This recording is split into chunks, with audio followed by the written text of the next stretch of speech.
Ayun, magandang araw mga kakalikot. So ngayon meron tayong lilinisan ng CVT. Si CVT cleaning natin yung Click 125 version 3.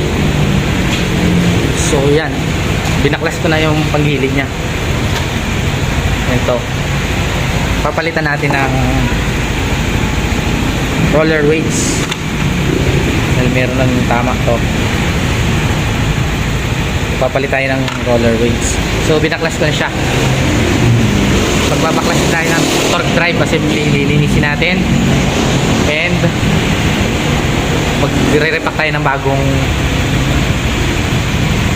grasa. Lalagyan natin ng grasang bago para mas maswabe at malinis na din yung kanyang parts.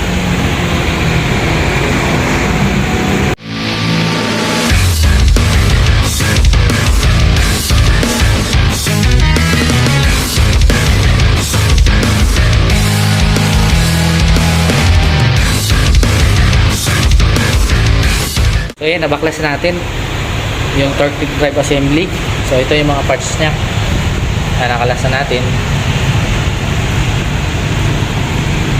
So ang naging ano nga lang dito mga kakalikot, itong clutch sir lining nya. So stock up to, so ayaw matanggal. So gagawin natin dito, kailangan natin syempre matanggal to. Lilinisin natin, service natin. Mukhang inanuhan na ng mga ano, rebaba to ay ng ano, nag-corrode na siya, nag-rust na. So dapat malinis ito kasi nag-stock. So gagawin natin dito, linisin natin.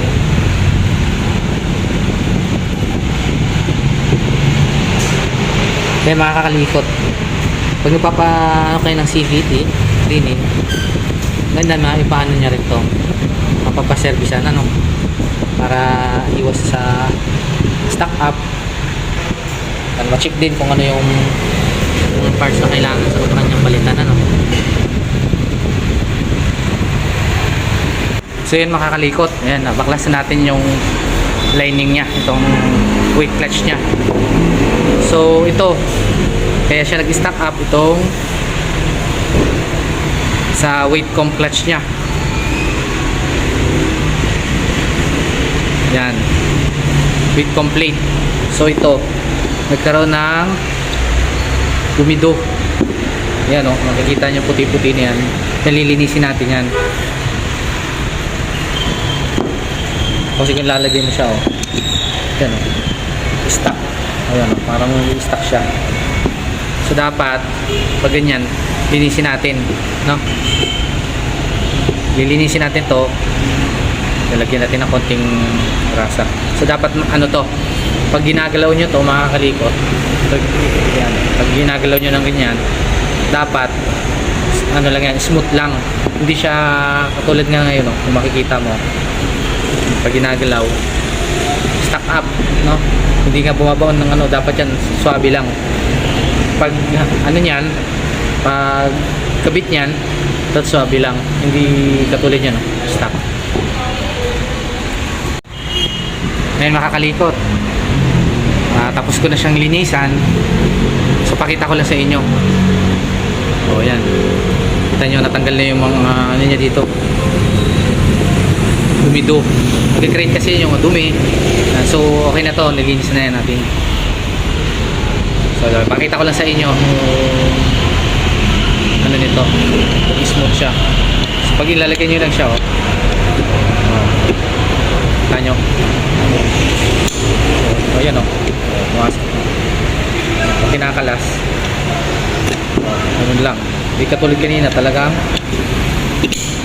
mahirap siyang tanggalin. So ito, pag ilalagay mo, ilalagay mo na agad, hindi ka na nahihirapan pag ano. Kanina kasi stock up eh. Ayan sa swabe na yan nakita nyo, naglalaro na.